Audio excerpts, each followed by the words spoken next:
Okay, can you cut this part out? Of course All it right. is. All right, dude, we got a friggin' guest today, man. Yes. We do. Yeah, we got me. Rob, fellow comic, dude. I always feel at home when I'm with another comedian. Like immediately, it's the same feeling I get when I go to church. Really? It's like, yeah, kind of like it's kind of Oh, like man. I feel like unless you're an awful narcissist, but you know, I like, I wish- feel a homeness with comics. I do not. I would say that. Like I do at times. It depends on who it is, you know, because there's a lot of crazy comics out there. So I just try to stay. True. You know what I mean? Like you've been around as Yeah, well. yeah, So it's yeah. like there's a lot of people out there that are just like, I don't know if I would want to hang out with this. I would want to hang out with you guys definitely because I've kind of hung out with you before. We've done shows, Absolutely. and I know we've done shows too, and I've hung out with Dunham, but that's a different thing, you know, because I know you guys a little bit more. Not you as much, but do you know what I mean? Like I'm a snake in the grass. It's I'll energy. stop it. I don't think you are. Yeah. It's energy. You can just feel like somebody. Feel somebody's energy. Yes, you're like, yes. oh, I'm I'll say good. this: Yeah. self-aware comics, because there's comics that are like have like wear like cargo pants and then like have like the Velcro shoes and they're very weird. But then there's comics who are a little bit more self-aware and they're kind of just It's they just think about chill. things. Yeah, but Yeah. comics that just want to be like funny all the time. I They don't hate turn it that. off, and they just say inappropriate things to be funny. And To be sometimes, funny. yeah, exactly. Get attention. It's like, Yeah. I don't need all that. You know, like I'm just like Gotcha. I'm just chill. Like, Yeah, I just- So You know- you're not at church right now. no, no. Yeah. I'm comfortable. I'm just saying, you know, like with other. Comics. I totally get it. So but you're also a teacher though. Right. I've been So- teaching. Let me see. I taught a long time ago. Like my employee number, Ellie. I shouldn't even say where I teach. 1 2 0. is like people always look at it and be like, how long have you been teaching for? You know, but I had it from a long time ago. Like I taught special ed for 3 years. I subbed for 2 years, taught special ed for 3 years, then quit, really went hardcore in comedy and acting and whatever, did kind of well. And then now I'm back to teaching. I'm subbing again. And I was a one-on-one. So you're subbing right now. Yeah, I'm subbing again. But Do you- now are I'm you- teaching for summer L- school. Well, okay, we don't have to say the school district that you work for, if Right. you know. But is it the same school district that you were working with before? Yes. So they took you back. Yes. Cool. Yeah. What was the thing that made you leave? I mean, obviously you said comedy, but like, was there kind of like a thing to where you're like, oh my gosh, this thing? You know what? It kind of like sucked the life out of me, I think, when I was younger too. So I was just like, I felt so drained. And the reason why I felt drained was because I cared.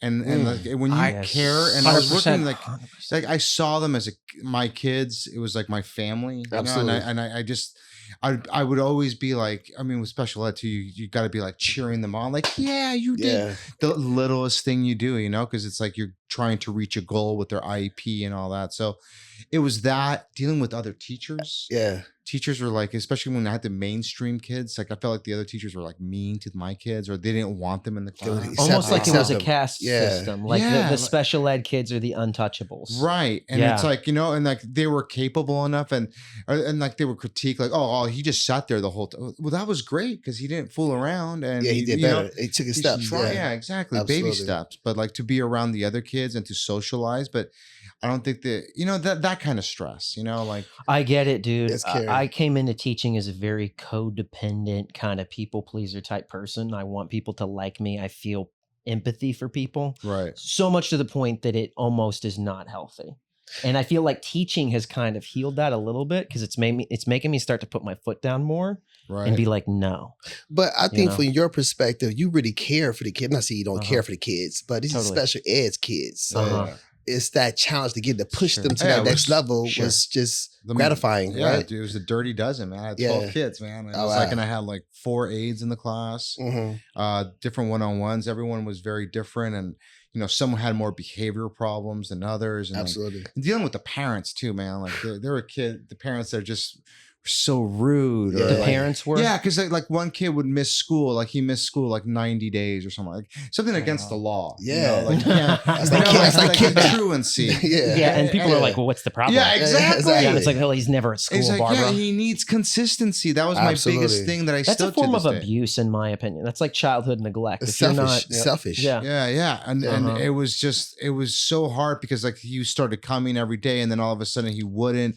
And this kid also misbehaved, you know, like I mean, he was just he was a little off in a sense, you know, like he'd be like, you know, security, he would do like that kind of stuff to me or whatever. Which is kind of funny. That's actually hilarious. So if you don't give him his crayon, just like security. I know, and I would love it, and I would emulate it too. I would do it. I would pretend like I'll be like, yeah, security, yeah, he's here. Yeah, we need you. Like, you know, like, I almost wanted to call my friends to dress up like Men in Black and then show up one day. I really wanted to do that, but I'm like, that's just too much. But, that's funny.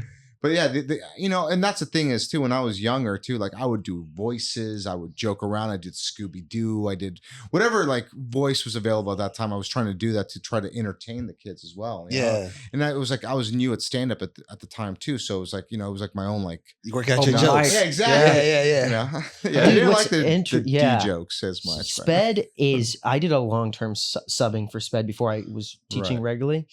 And I never got annoyed with those kids. I never got annoyed with special ed. I'm not saying it wouldn't happen if I was there every day, but it was like I had a lot more patience for them than I do for my class that are like my drama classes. You know, because it's kids like wrestling on the table and stuff. And I'm like, you know better. But a lot of them were just so sweet. I find that a lot of times in special ed, because I was doing moderate to severe. And the kids were just all like very... there was just an innocence that was there, which disarms you. There's that, you know? But also like I have zero tolerance for adults. You know, like if you're acting like a fool as an adult, but if you're like a special ed kid, I'm just like, all right, you know, like I understand the situation. I'm trying, you know, I don't know, like I tried my best to. I felt like I was a miracle worker at the time because I would have kids that were the worst of the worst. And somehow they would listen to me. And that was because I was trying to be entertaining to the kids. Like I had a kid named Mikey who I'm still friends with now. I wasn't friends with him then, but like, you know, like he follows me on Instagram. He's come to He's a student. Yeah, he was a student. Is that weird? We ask everybody weird. this. It is weird, man. I opened up for Nick Swartzen and he came to a show at the Improv. How old was he? He's like 25 now. Maybe, okay. Wow. Okay. And he can't, he's 13. He's 13. He's hanging out at the Improv. Yeah, exactly. He's like 25 now, I think. And he's doing well for himself. And like he came to a show and then he wanted to meet Nick. And then I'm like, here's, you know, Mike. I told Nick. That's so dope. That's so dope. And then he was just like, Mr. D used to give me drugs. You know, like, I said it in front of a bunch of people. I'm like, what are you doing, dude? Because it's true. I did give him drugs. But not like I was giving him medicine. You know, I was giving him Adderall, Ritalin, because it was like the nurse in the cup. Was like time for put it with the milk, with the chocolate milk. That was the only way he would take it. You know? I would sometimes chop it up in lines and put it in a mirror. Of course, dude. You know, I mean, kids need to learn to enjoy taking their medicine. And if it's snorting it, you know, then I was a key bump in a bathroom. I'm like, and everything. It's like, dude, let me get some, and you push them out of the way. But that's a shot. I didn't know teachers gave medication to kids. I thought the nurses would know that either. No, this was back, maybe 2006, 2007. Okay. So I was doing that back then, and it was the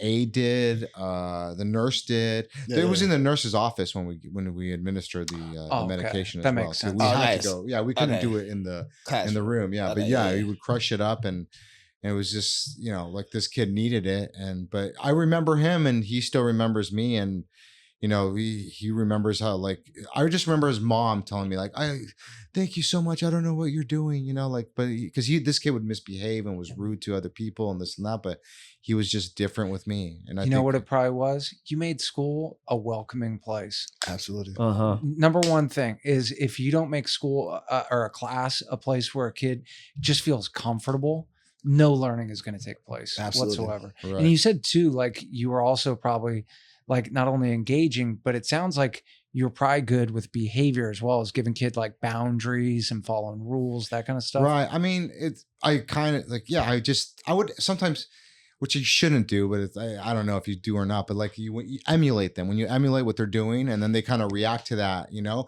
and it's usually a laugh. And that's why I did the security thing or whatever, you know, whatever it was. And then it's that inside joke that you have with them, dude. When I was doing long-term special ed, there was a kid, I can say his name now because this was so long ago, but he went by Georgie.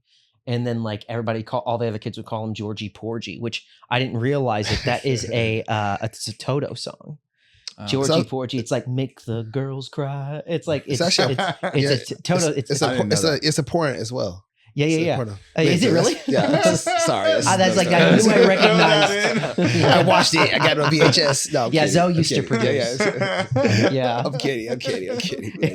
It's kid friendly. This is how he made his money. Yeah. First, a little bit of acting, but mostly that. I didn't even know that about Georgie Porgy. But I would do that, and I would always go. I'd always go Georgie, and then for some reason, when I'd be at my teacher's desk, I would start doing that. It was just this weird thing that we had where we would do that with our arms and our legs, and he would mimic it because he was nonverbal. But he loved it, and it was our thing. And everybody was always like, "Mr. Jones, do Georgie," and then I would do it, and then he would do it back, and it was like this thing. And it was kind of special because it didn't even really know it meant nothing, but it was like our thing that we would do. Yeah, and it was like you connect it. Yeah. It just it makes you love the kid, know, because you're like. Was that a weird moment for you? That moment when you realized, like, oh my God, I could just mimic the kids, and not only like you would think like they would get upset. It's the complete opposite. No. They feel like superstars, and then they ask you to do the impression of them sometimes. Did you ever have that where like, hey, mister, can you do this? No, I would do like Scooby-Doo voices and like, I can't even do it now, but it was just like, I would try to just get them to laugh. I don't know why I remember this, but like when glue gets a little sticky or whatever, like, and it turns a certain color. Yeah, sure. I remember it was like a rubber, something like that. And I put it like on my nose and pretended I had a booger. And the kids were just laughing hysterically. Like, and it was just like, and it was, I remember this kid, David Mizrahi. Maybe I should, anyways.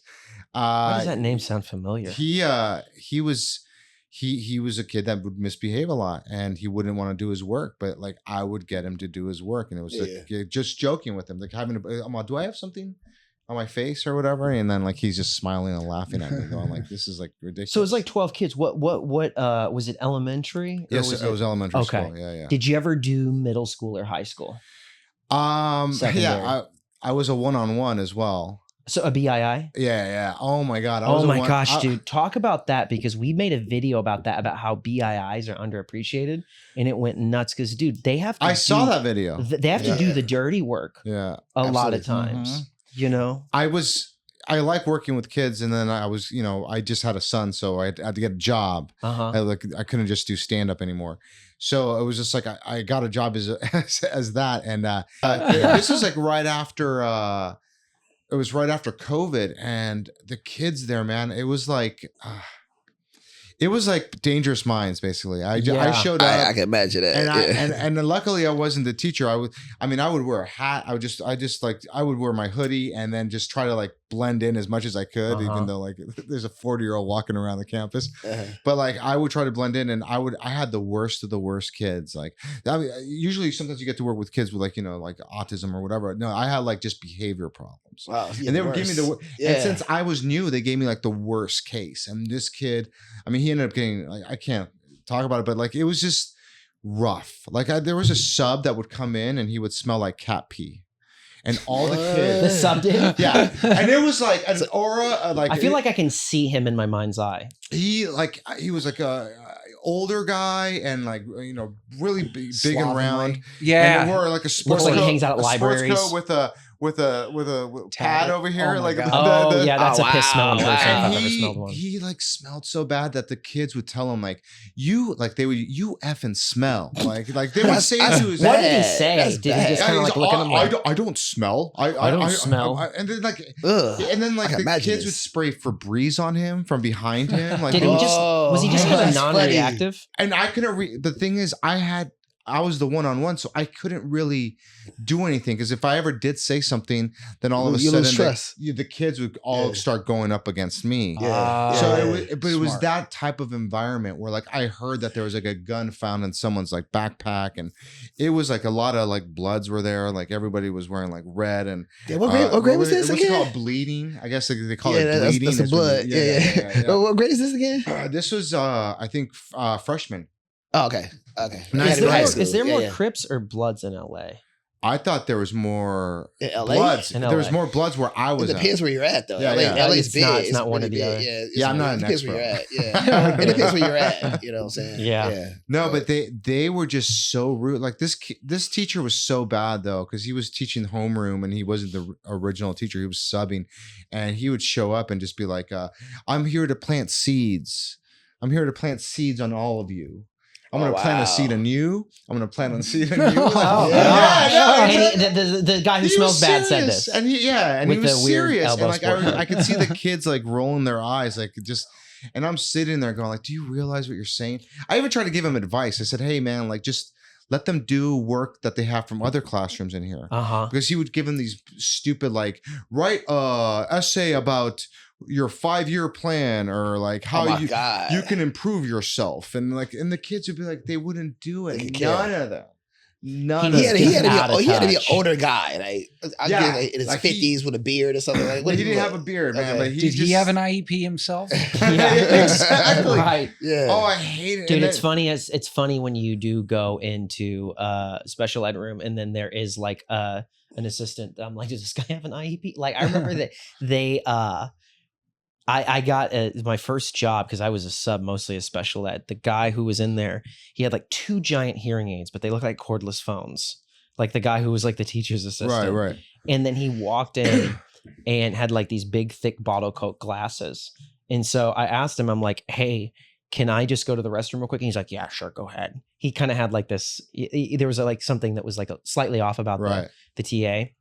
Well, I walked in and there was this kid who had just walked in. He's like, our day just got a whole lot worse.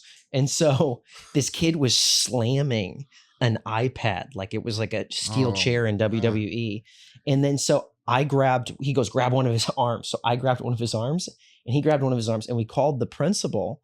And then like while we were waiting for the principal, this guy, he like bites into the teacher's assistant's hand. Oh my. And the guy just goes, he goes, mother effer. And just screamed that out. And it's just so funny because sometimes when you're in some of these classrooms, like you said, the dude who smells bad, there are the people who it looks like they have. Dude, it's the worst situation. A weird situation. Yeah. When I was a one-on-one, like they would send me into something, and I would be like, hey, warn me if this kid bites.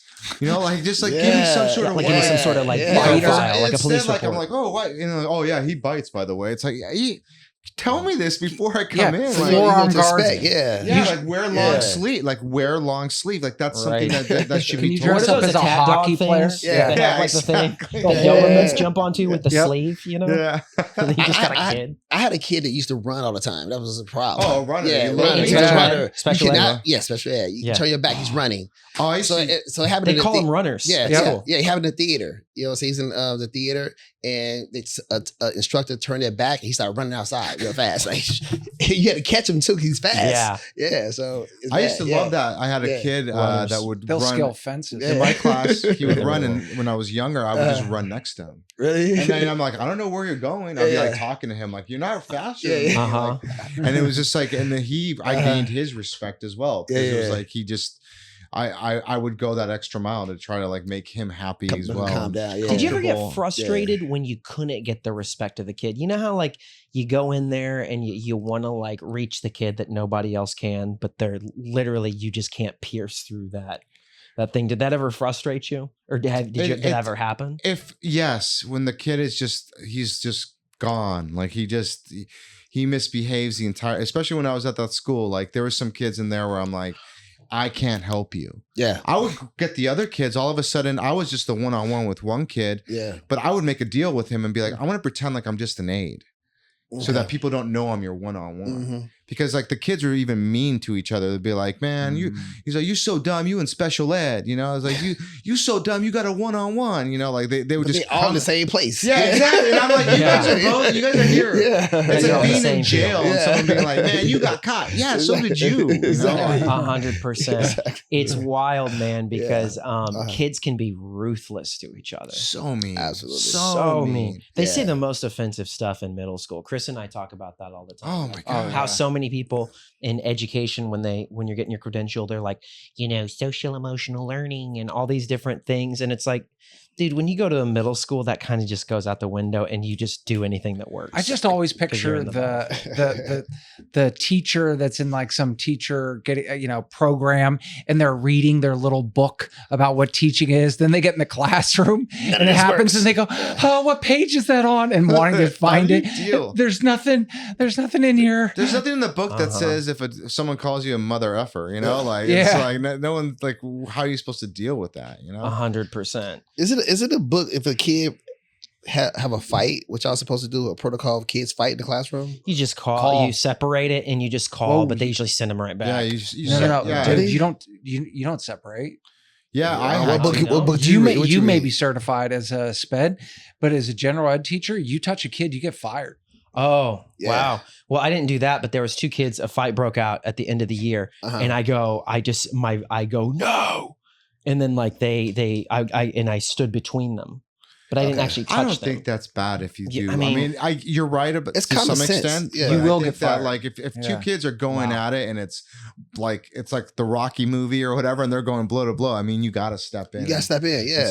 I mean, I've always stepped in, and it's rough. He would be the one instigating it. So he'd be like right in the middle of it, and the fight would break out. And like he was like right there, and I had to grab him and push him off. Like I remember some kids wanted to fight him. I had to like push them off. And it was just like, I got hurt. Like, just like, and these kids are big. They were like almost as big as me. So Absolutely. it was like, it was a different beast, man. I was like, man, this is a lot of work for this, man. Like, and you don't get paid enough. So it was just like, it's rough. Like I had to follow a kid around, which I was proud about because I actually helped him graduate, and he was in 8th grade and he went to high school. But like I was like a cholo whisperer. Like this guy was a little gangbanger. Hey, write that down, man. That's a great show for TLC, the cholo whisperer. Yeah, exactly. We got to put that in the script. Walk around. Yeah, I'll be like, hey man, laugh now, cry later. Like that's gonna be in our movie. I'm putting that in the script right now. He was like a kind of kid that he would show up and be like, man, I woke up this morning and I had 2 choices. Either I want to choose peace or violence. Yeah. I choose violence. Like he would. I don't be like, oh my God. What are you How old was he?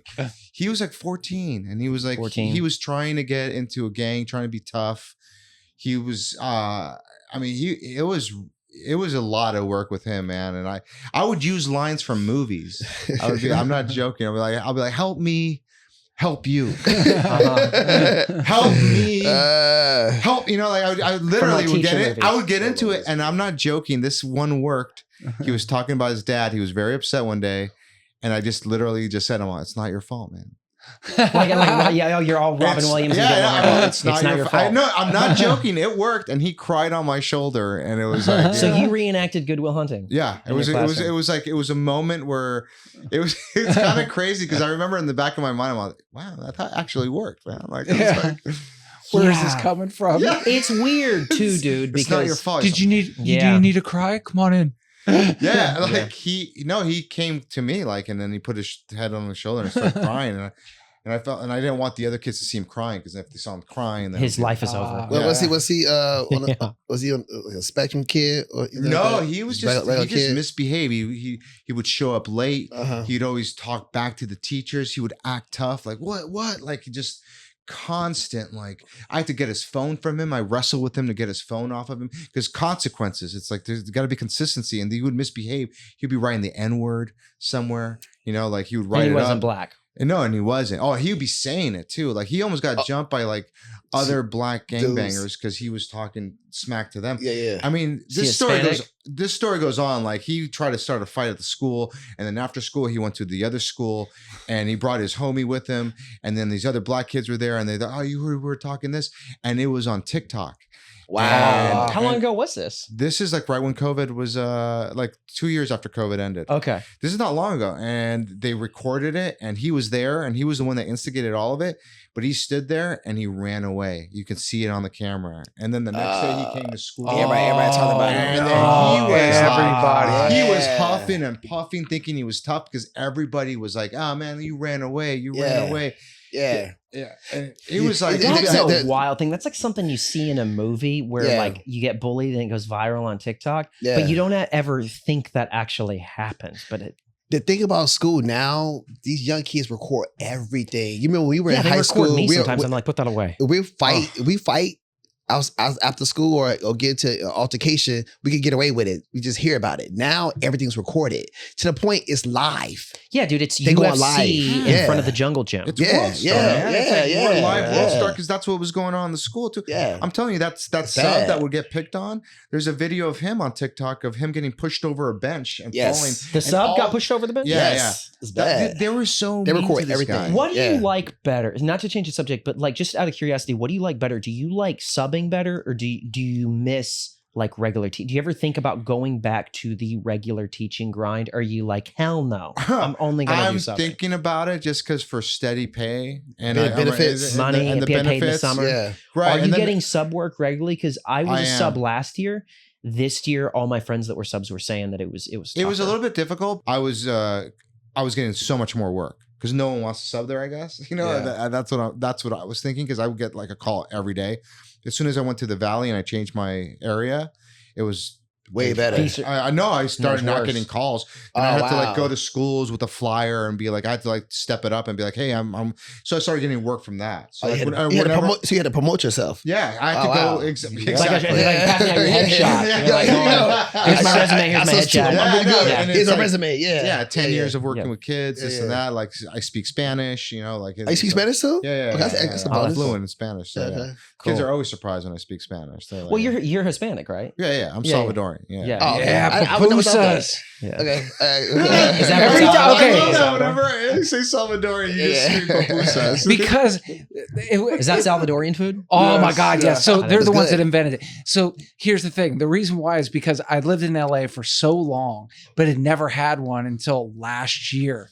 And then when I was like, oh my God, Rob's El Salvadorian. So every time that we're at a mic or something like that, and he gets on, I yell, pupusas. Yeah. That's so funny. It's like the number one thing you know about What soccer. are you, like Italian? Should I, or what No, are you? English Dunham. and Irish. English? English. I should be like Irish car I'm a bomb. Mike. I don't know. Yeah. Yeah, No, maybe I shouldn't totally. say that. No. But pupusas are so much better.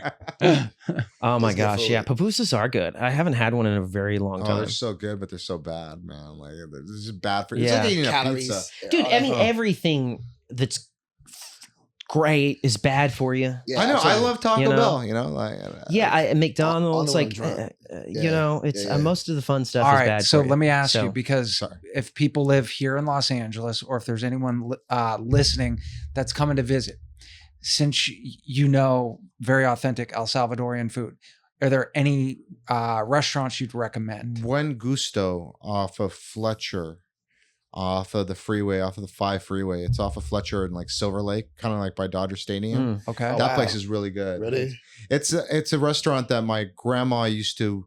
The waitress that used to work for my grandma, she owns a restaurant now, and so she emulated everything that they did. Oh, so, She copied everything. Like it's just Yeah, yeah. it's big tacos, a big pupusa, like plátanos con frijoles, like all Oh, that stuff. yeah, yeah, Oh, yeah. Yeah, it's so good. Oh. Okay, and With what's the some name coffee. of it again? Buen Gusto. Buen Gusto. Buen Gusto, yeah. Put Okay. that in my phone. Check You have that no out. idea. I'm going. All right. Yeah, But yeah, sorry. Yeah. See you guys. So you do think about, though, bringing it back, going back to Yeah, I regular do. teaching. I am thinking about it, and I might just do it and get in a program. I just hate the whole thing that you're going through. Did you already Right. got a credential, Are though? you, no, I don't. I never had my credential. Oh, So wow. you I were was a- I teaching was an full-time without a emergency. credential? Yeah, I was emergency credential For when 3 years?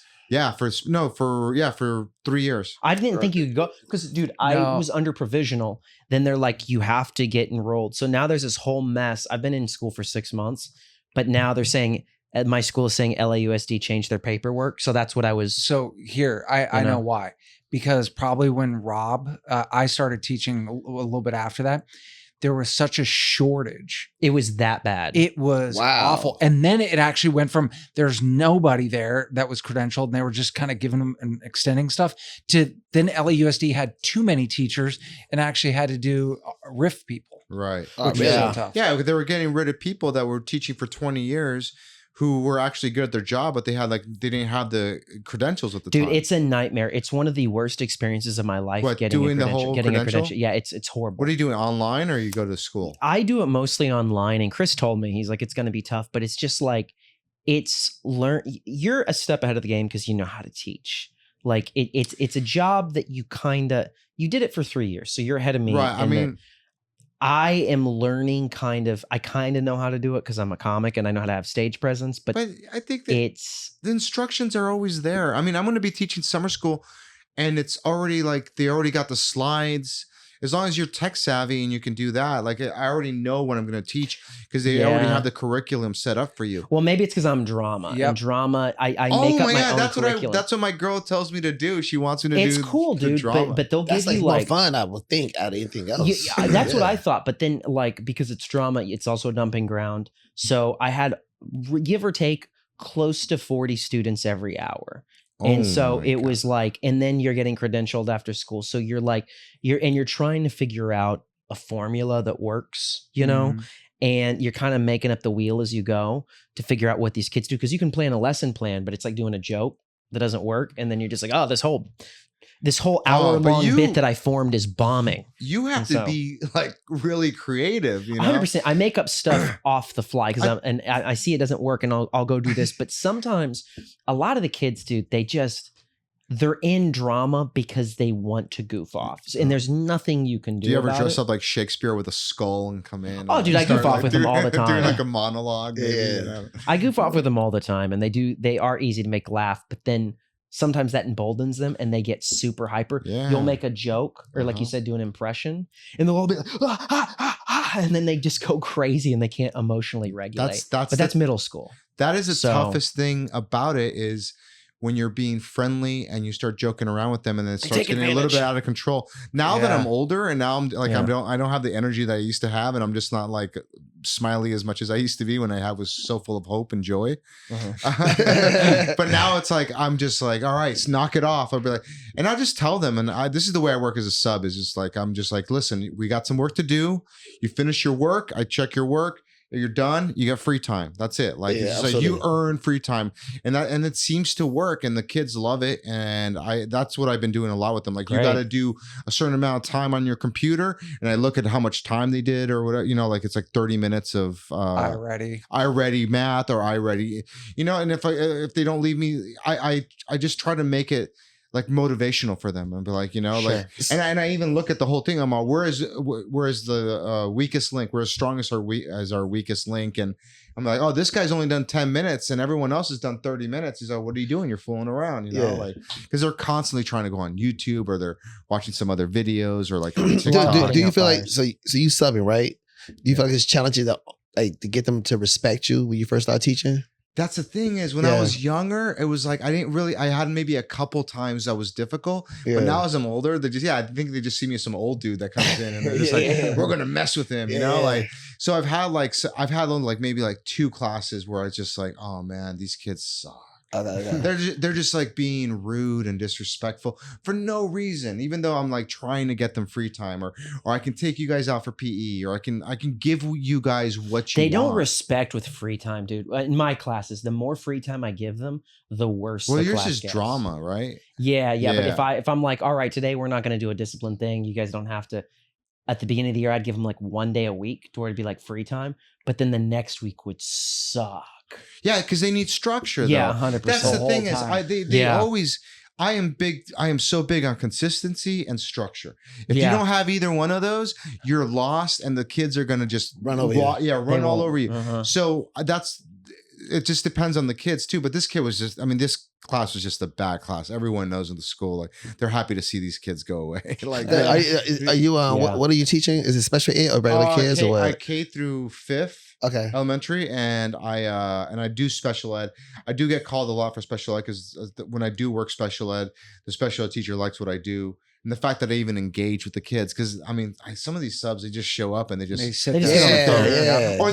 Or which blows my mind is when they come to the class and then they try to teach the class their own way. They don't know these kids. They never met these kids. You don't own the kids. Yeah. Dude, so I had a sub that came to my class that was an actor. And dude, this guy was plugging his stuff Are you kidding me? Are you kidding me? I did a whole skit about it to where I was like pretending to be a sub that's passing out his headshot, and he's like, "All right, your assignment is to look me up on IMDb and talk about what emotions my headshot elicits." Find my YouTube, subscribe. No, so really, what he did though, teacher, yeah. So he came and everybody goes. Everybody's like, yeah, our teacher yesterday is like, he was a real actor. And I go, I am too. I've done stuff. I didn't say that, but I'm like, but I've never told them that. But they're like, yeah, he's a real actor, and he's got a show coming up. He invited us. Sound very smug. Are you kidding? Are you kidding me? Yeah. He invited us to his show, and so this sub goes to my principal, and he was probably in his early 20s, if I'm guessing. And so when I was in my early 20s, I was out of it too. Yeah. But so he gets a little bit of a pass if that's the case. But he went to my principal and was like, maybe we can do like a field trip to where Mr. Jones takes him to see our show on a Sunday. And I'm like, oh, you're trying to get me to come into work on a Sunday now. And then I went and told the office, I go, never have that sub back ever again. And I'm not that type of person. I go, he is never allowed back in my classroom because he's trying to get me to work on the weekends. And I was pissed. I think it was a bringer show. That and he wanted you guys to bring your show. But they were he wasn't in front of you.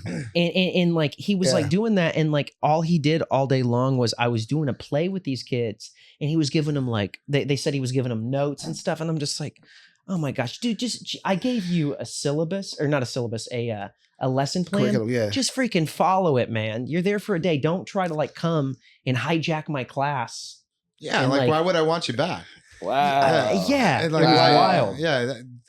The subs, it's crazy. Yeah. Like when I said, when I get a special ed classes, especially, every kid is so different in a special ed class. So like, just try to teach and be like, hey, why aren't you listening? The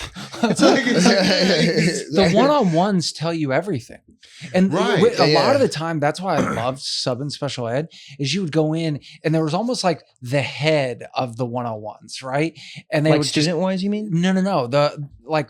They were one-on-one for a student, and they would come up and they would go, look, we know exactly what to do. You just help out when we need it. I'd be, hey, this is great. And I'd always have a good time. Yeah, because you just got to put the effort. Like, I mean, the hardest assignment I had, and it was a learning experience, was I did like a whole week of it, and it was rough. But I had a hearing impaired class. And they were just speaking all in sign language, and I would have to, and I don't even know how to sign. So it was like, I had to try to teach these kids, but they kept on calling me back because they liked the fact that I was actually trying. Yeah. People would show up and not even do anything. Can you show us? I learned good morning, like I was walking around the school doing this to all the kids, and like, they appreciate that. Yeah. 100%, dude. Yeah. And it was quite an experience. I mean, I had a kid that was in there that was almost as big as me that just went apeshit one day and like just started like they had to lock him in the room, but it was a tough. I had to hold him back for a little bit, but it was a tough assignment, and other kids in the class were some misbehaved in different ways, but I mean it felt good. It felt rewarding to be doing gratifying, that, and then the fact that they called me back, One funny thing that I got to tell you was that when I did go to the school and I was subbing, some person was driving and they weren't driving right, whatever. They did something stupid. And I put my hand out like, what are you thinking?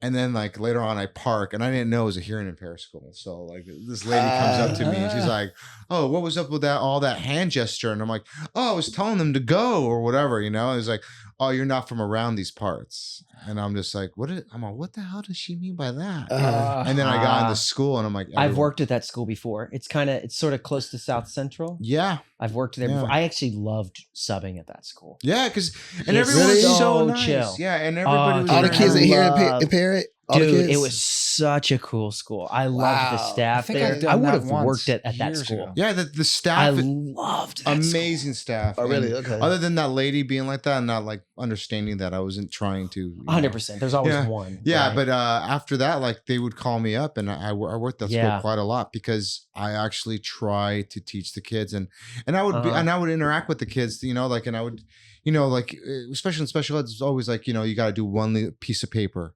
And then you get a break. Okay. So it was like I would work with each individual kid for a little bit, trying to do what they normally did, because consistency is the key. And that's what I think a lot of teachers rehire me, is because I always tell them that too. It's like if you leave your plans, I will try to do the best I can, especially in a special like that with a lot of one-on-ones. I tell them I'm like, tell me what you guys want me to do.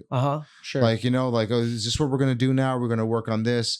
There's a timer, and that's all the kids know when they're done with whatever work or free time or whatever.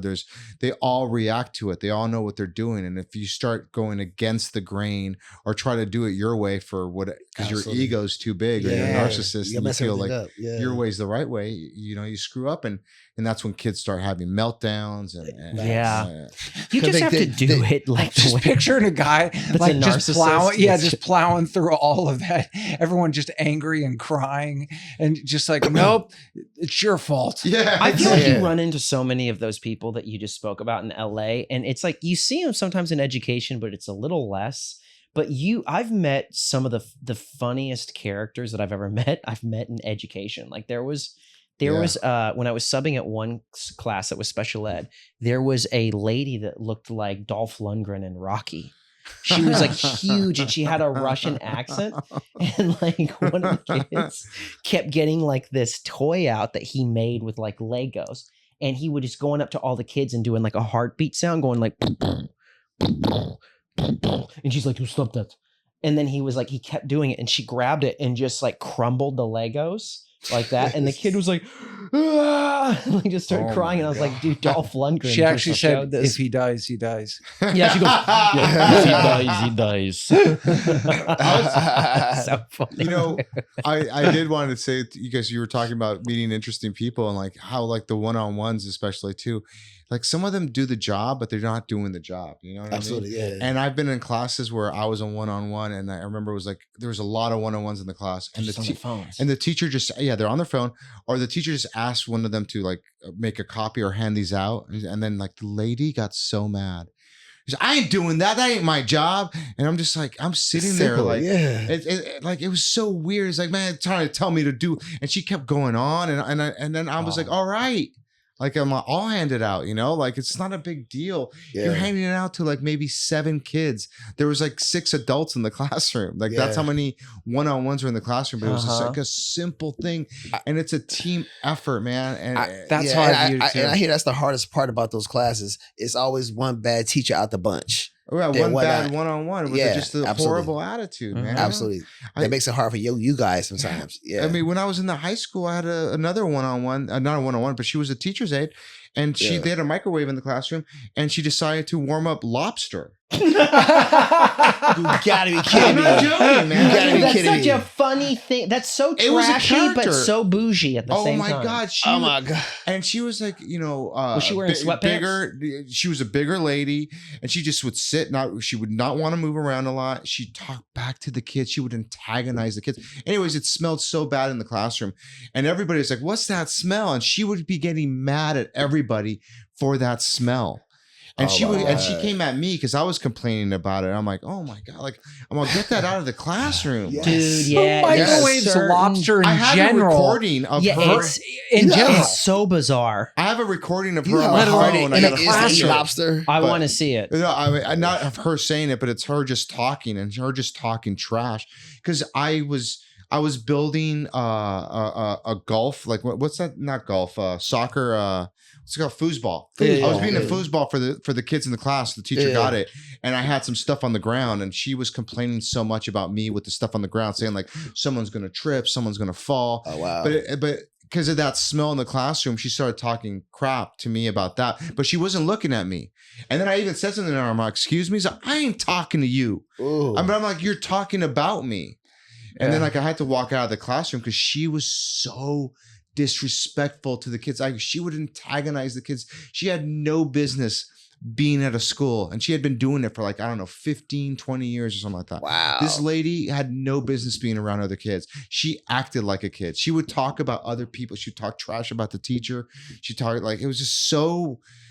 I hope she's gone. I wanted to write a complaint, but I never did. But it was just like, especially with the lobster. When the lobster thing happened, I was like, this lady needs to go, man. Like, yeah, I mean, if you microwave lobster in the classroom, your choice of jobs should be limited. You know what I mean? Like, it's like there's something about that just it just reeks that you don't understand gross. how.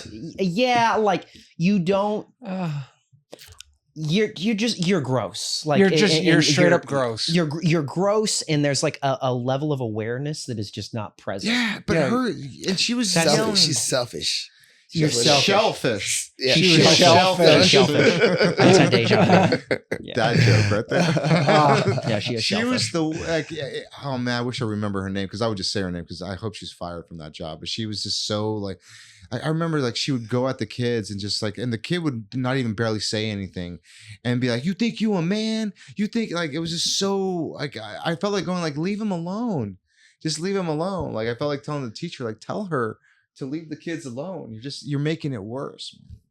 Yeah, it's interesting, man, because it's like there's that fine balance I feel with like being a teacher to where it's being very firm, but not being mean. Right. You know what I mean? Yeah. And like I ran into a teacher the other day, and this is like the teacher that like she's been there for like over 20 years. And it was the end of the year. And this lady is so nice. She's always smiling and she's just always like, hi.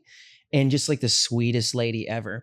Okay. And I was like, yeah. She goes, how was your first year?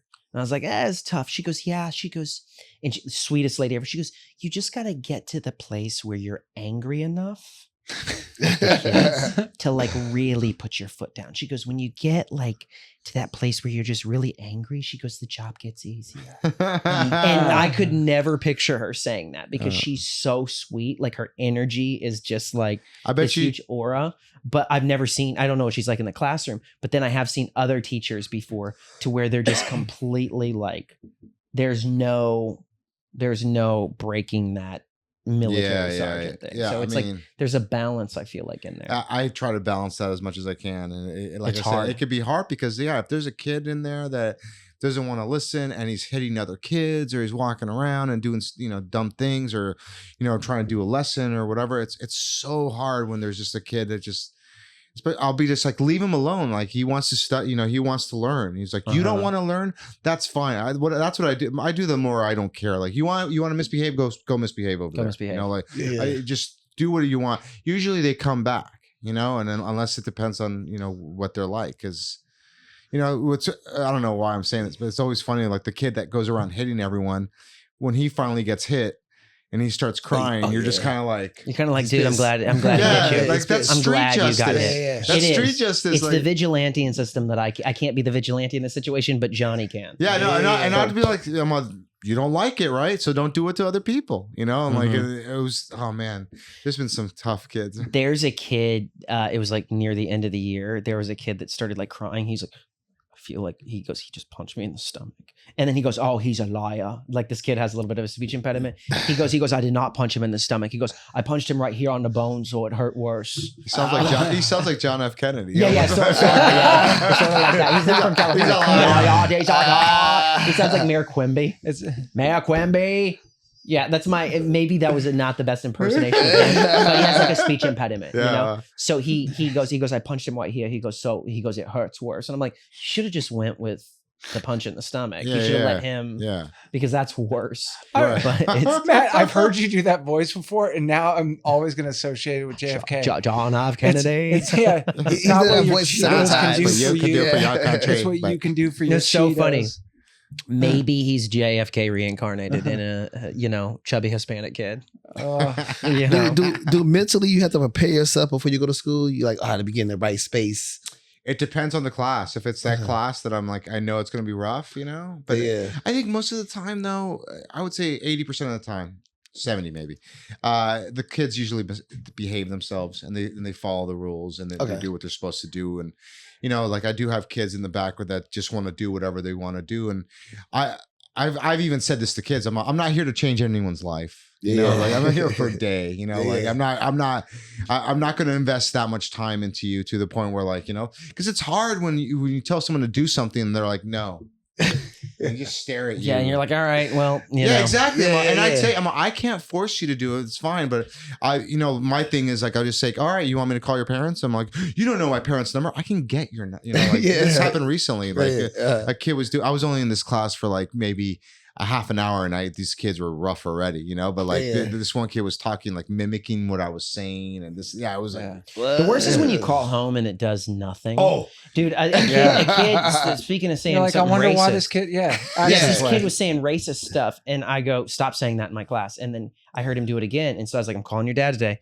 So I go and I call the kid's dad. I go, hey, I just want to let you know that your son is saying, you know, something racist in the class. Yeah. So what? And he goes, all right. And I was like, figured maybe you just want to know. He's like, tell that N-word to stop. Exactly. You know? Yeah, he's like, all right. Son, you're doing a good job, son. Yeah, and then he goes, keep going, son. I go, cool. Good job. Thought maybe you just wanted to know. And then he's like, all right, bye. Yeah. And then just like He's hangs like, up the phone. son. And it's like, sorry to wake you up at noon. That was like, I wrote a joke about it. I didn't actually say that. That was a joke that I made up. But my like, son, my son did good today. Yeah, it's like, son, it's like you may not get an A in school, but you got an A in our house. Yeah, you did. know? It's like, it's just like, okay, like it starts at home. It starts at home. Trust his me. dad's probably like that. Absolutely. And that's what I hate about society is how they blame the teachers so much about everything when everything just starts at home. Absolutely. And if you do not have any discipline at home, then it's going to be worse. What do you think he's going to be like at school? That's what every teacher comes to the Facts. realization of is like it really is like all about your family. Like every teacher has that epiphany. And it's so unfair how like, you know, like people like Adam Carolla or like, I'm just like trying like, but he constantly talks about, oh, teachers have it easy. It's like, we're trying to help. Does he really? Yeah. Oh my He's God. so He wrong. Then rips. He's an idiot. Because then he has no clue. He rips on teachers and he says that you guys have summers off and this and that. Like, Oh you my guys, gosh, yeah. To recover. From trauma. Yeah, but Legit. he goes on and on how like, you know, you only work for this year, you're off at 2:30. This and you know, like just like it's the hardest job in the world. Wow. I wouldn't say it's the hardest job. Coal mining is probably harder. You know, coal mining, nursing is pretty we hard. sound like a Bill Burr. Working on a plant is the hard job. It's Yeah. harder. But Hitman. teaching oil rig. Yeah. Actually, Absolutely. Hitman's probably a really easy job. If you Yeah, have no Hitman's conscience, probably easy. if you have no conscience about killing people, you just shoot someone and then go to Kava.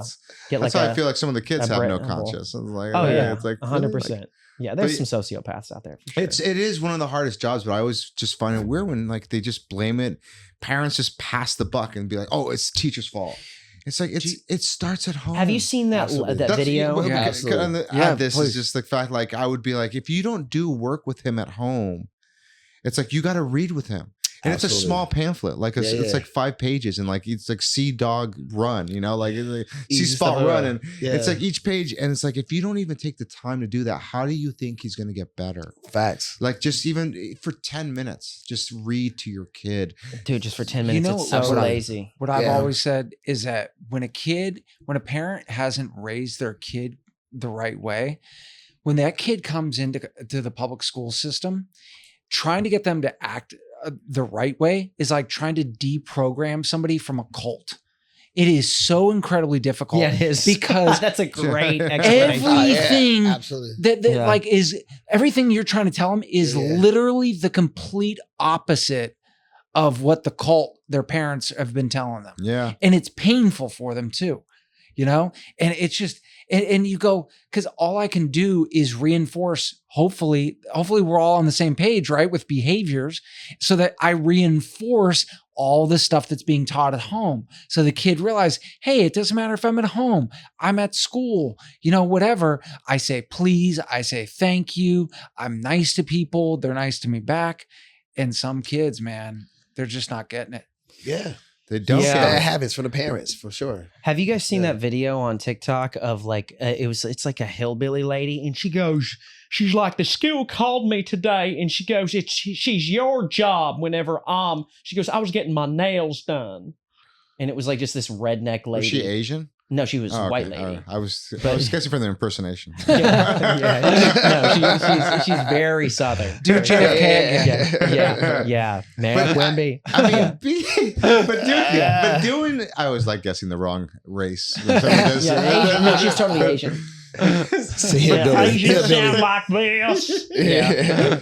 But what part of the South she's from? You're absolutely right, and it's just like that's when parents do that. It's like your job. Like it's like no, but you made this person, and we got to put him out in society, and what's he gonna be like later on is what's so scary. Is like, if he's already like this now, what's he gonna be like when he gets older? You know, Worse. Parents just they think their kid behaves themselves all the time too. Like sometimes I think like they're like, my kid, they try to defend these actions. Absolutely. Everybody teaches right away. And then they're like, oh, we're gonna go get ice cream right after school. I'm like, I just told you he misbehaved the entire day. Like, he deserves no ice cream. He deserves no games, no PlayStation, no nothing. Take it away just so that he learns. Yeah, dude, and you end up feeling bad for the kids sometimes. Like when Zoe and I were working together at the after school program, I remember there was this girl, she was like, I think 4th grade, 5th grade.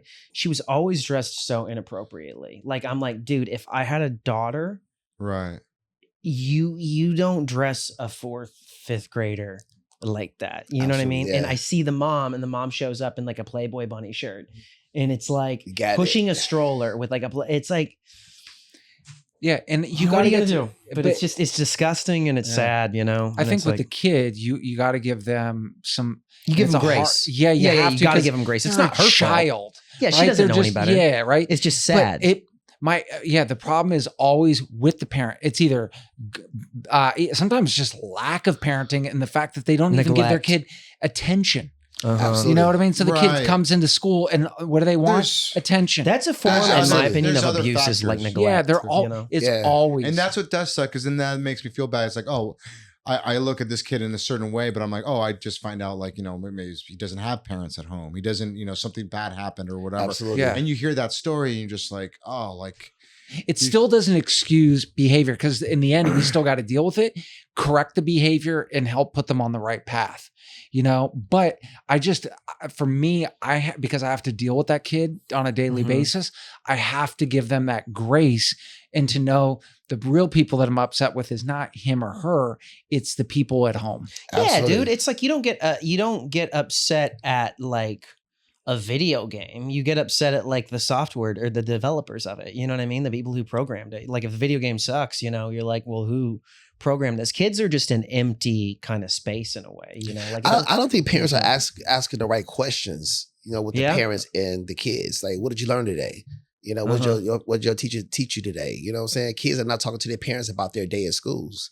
And sometimes the parents don't really care, because they're not asking questions. I think they're also exhausted too. They're tired. Yeah. I think that's it. They're working a lot. I get that. Like there's a part of me sometimes to where I'm like, am I going too hard on parents? Because it's like, no. But at the same time, I think some of these parents are working like 3 jobs probably, and they're just I had that so same mom. Freaking tired. Like, there have been times to where I don't do it, but I'm like, man, it would just be so easy to give this kid an iPad and pacify him so I can like calm my nervous system down. Yeah. But I think if you put in all the work at the start, so really you want to raise a kid. So like the first 10 years is so that you don't have to be so hard of them the 10 or 8 years while they're living in the home. Because a lot of people are you think it's the first 10?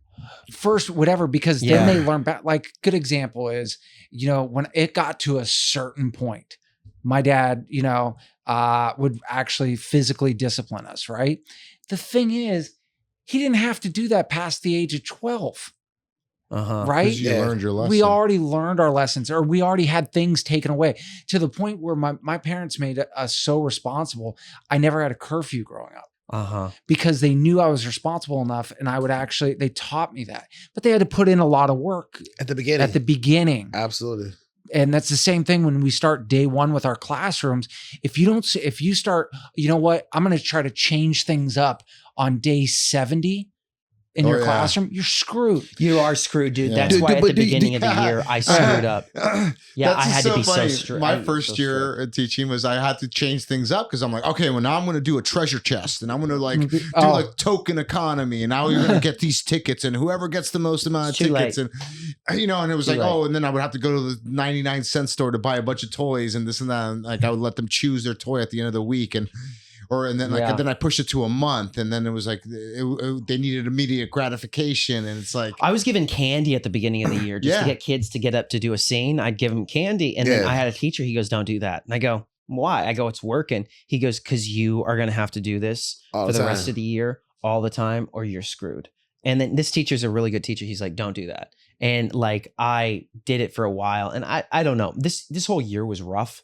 I'm not attributing it. I'm not attributing it. I'm like, So it was the you're candy. It was the Jolly Ranchers. That Are you emergency credentials right now? Or? Yeah, I was provisional, and then this last semester I started getting my credential. Right. So I'm now they're doing the paperwork. Credential. Yeah. Yeah, what did I say? Intern credential. Yeah, okay, yeah. Now that's they're so doing the funny. paperwork. You're doing the theater thing because that's Dude, what my girl wants me to do because it's still so hard. But you go to different schools, you know, like I don't do that. That's elementary. I'm elementary can do that now. I was going to do elementary, so you're doing like high school. No, I'm doing middle school, but I do want to move to high school in the next year. Because high school kids scare me, man. I get it, dude. Because I mean, that's fun. I think they want to do it. Though. I think they do too. More so. I mean, the middle school kids are They're bigger than me. So mean. The middle school kids are already bigger. Really? I play basketball with them. I'm like, come on, Unc. Come on, Unc. But I think middle school is way harder than high school. Middle school, they're mean, but they're not good at it. Like I can outdo them. Like if they try to roast me, I will roast them back. Yeah, but that's the thing is, like, but that's what you're not supposed to do. I know. I know you're not supposed to. I remember it works though. The kid that I was working with, he looked like a Mexican Wreck-It Ralph. Like, you know, like, and I remember I called him that in front of all the kids, and then the kids all laughed. And then the teacher like took me aside and be like, no, you can't go down to their level. Sometimes they need it, bro. They need it. Sometimes they do. I'm sorry, they need it. I'm on your side. You should have said it. He was being mean to everybody because this kid was like just like going up to people going like, you ugly. And like, you look like Wreck-It Ralph. Like just like, look at you. He's like, oh, you what's the slang word for gay, but with the F word, he would say that kind of stuff. Yeah, like talking to everybody, and then finally, like he tried to do it with me, and I said something to him, and it was he like, deserved it, dude. Yeah, and I shut him down, and he was very good. And then he'd be like, yo, man, Mr. R, like, that was kind of mean. I'm just like, when he took me aside, and I'm like, well, don't do it. Don't do that to people, then. You know, I mean, he stopped doing it with me. They deserve it. Yeah, he did deserve it, man. They deserve that, yeah. But that's the thing, man. When I was with that kid, that's the name of this episode. Some kids deserve to be. That's people will click on it. They won't get till the end. But back to discipline too. Was with this kid it was so difficult to control him that when he got busted, he got suspended, and then he because of that fight that happened, that TikTok got, he got suspended, and then like he was like, okay, he can only do this. He got kicked out of the school. They brought him back in the school, and then that's when they gave him a one-on-one. I became his one-on-one. I wasn't his one-on-one at first. I had another kid that was constantly absent. Okay, but then with this kid, I became his one-on-one, and when that kid got suspended, he just had he had no consequences. So like they were like, okay, you can't eat lunch with the other kids, and that was a big deal to him. But when I tried to go get lunch from the lunch lady to bring it back to the classroom, they're like, I can't give you this lunch. It was protocol. He had to come down and get it. But when he come down to get it, then all of a sudden he's going to be talking to all the other kids and messing around with the other kids. And all of a sudden, but it was like that's what was so hard about one-on-one and being a disciplinarian with somebody that like even the school isn't working with you. The cafeteria lady could just give me the lunch, but she's like, I don't know. How do I know you're not going to eat it? Wow. And I'm just like, I'm taking it. You already know the kid. It's exhausting. Yeah. You know, the kid is like, I'm sorry, I can't, like. That's crazy. You're a grown up. Yeah. Yeah, you're a grown up. What do you lunch? Work with me. Yeah, why would I want to eat school pizza? Exactly. Yeah, dude, that square pizza that causes mental illness. Yeah, meatloaf. And I told school the principal, the principal would be like, oh yeah, that's protocol. They can't do that because of, how do you know that you're going to put something in the food and this and that? And I'm like, crazy. I mean, they probably see how teachers are snapping, and they're like, how do we know this teacher's not going to put arsenic in Bam Bam cereal? And yeah, I was going to. Why are you hired if they don't trust you? I should have put some Benadryl in it. Exactly. Yeah. Well, you can only snort Adderall with certain kids. Exactly. We actually got to wrap up here in a second, but like, dude, where can people find you? Where can people find me? On Instagram, Rob DaRocha, Facebook, which no one's on anymore, Rob DaRocha, and TikTok, Rob DaRocha. Bien Gusta on 5th and Fletcher. Can we find you there? Buen Gusta. Buen Gusta. Dude, are people really not on Facebook I used anymore? to have I don't think so. But I mean, I see people on there now, but everyone's moving to Truth Social and, certain groups of people. Yeah. And then I'm on that Instagram, and that's it. I got a show I don't know when this is going to air. I got a show at the Improv. It's a monthly show. So I'll get you guys dude, is it? Yeah, Yes. quick question for you. That monthly show. Let's talk about it for a second. Is it a certain like third Thursday of each month? No, it's not. It's whatever date they give me, but I usually get a good turnout. It's everyone promotes a show. It's not a bringer show. I hate saying bringer, but it's like I tell people like promote because which makes it easier for you. Get people out like. Which room? Huh? Which room? At the Improv. The Improv Lab. Oh, yeah. It's called Comedy Grind. I've been doing it for years. Okay, Theo Vaughn that's what I want to know. Used to do it back in the day. So if somebody goes on to the Improv and they go to the website and they go to Improv Lab, then if they see yours, look for Comedy Grind. Comedy Grind. Yeah, gotcha. When's your next one? It's tomorrow. Tomorrow. Yeah, what time? Improv Lab. 9:45. Okay. Well, actually, this episode won't be available. Yeah, it won't be available. Yeah. If you guys got a time machine. Hey, Chris, what's that one question you always ask every guest? Oh, here's our 2 questions. You ready? Yeah. What's something that you've learned about public education? That there's a lot of red tape in the sense that, like you said earlier, like if there's a fight, you can't break it up. Like that's just dumb to me. Like, it's just like that. You should be, as a teacher, as anybody that's there, as a human, if you're seeing a fight and you're seeing some kid get his butt kicked, you should be able to break that up. And it should not be that you get in trouble for it. You know what I mean? Like that. That's the hardest thing is certain rules that are there that could really affect the way you're teaching, or and that's just an example. That's off the top of my head. I wish I knew this question before. No, that's actually a great answer, because so many things don't make sense. Okay, here's the last question. What's something that you've learned about yourself since you became a teacher? Second time around, my patience is a little bit thinner than before. I don't know if that goes with age or not, but I'm like, come on, guys, help me help you. You ever snap and you're like, I said, come on, guys. But that's the thing, is they react to it in a way where they listen. Like even in second grade, voice. Yeah. Like, because if it's getting loud and I got one kid doing this, one kid doing that, whatever, and I'm like, hey, People say not to do that, but it does work. It works, but also like you start losing your voice too, because it's like, but that's only if you're yelling constantly. But I just use it in pockets. I do certain tricks too. Sometimes where I'll just talk a little bit lower, and then like if the other kids will be like, I can't hear you, whatever. I'm all, well, maybe you should stop talking. You got tactics. You got tactics. Exactly, like little things like that, where it's just like trying to command the room.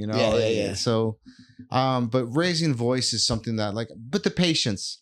But with special ed, it's like I'm starting to build it back up. Like, I'm excited about summer school. I'm excited about having my own class. I'm excited about it's going to be a little adventure, and I'm going to look at it as my family again and try to get them motivated. I don't know what I'm in store for. I don't know what the kids are going to be doing, because kindergarten, man, that's hard. Kindergarten is hard, bro. Kindergarten is so hard. I used to hang up on them whenever they used to give me a job. Oh, really? Hang up. Yeah, because the kids are, hey, listen. It's like, I have a puppy. And I'm like, why are we talking about this puppy? Do you think that turtles like sweaters? Yeah. It's like, I don't know. Just go sit down. I'm like, what is going on here? Like, stop it. Knock it off. They're so innocent, though. They're so innocent. It's so innocent. Yeah, that's why it's so hard. Which is so cute. You're like, but when it's like 5 of them all doing that at the same time, and it's like too much, dude. And then I'll harder than middle I'll school. talk to the kids like, read the room. Come on, we're not talking about read that. the room. I'm like, come on. They don't even know what that means. means. We're not talking about SpongeBob, man. We're just let's get to work. Dude, it's so tough. Oh my God, that's a funny sketch. Dude, it is. Read the room. Yeah, there's a kid whenever I was sub in kindergarten, and every time he approached me, I heard like the Jaws theme, because he just did it for like 8 hours. By the end of the day, my eyes were just glassed over.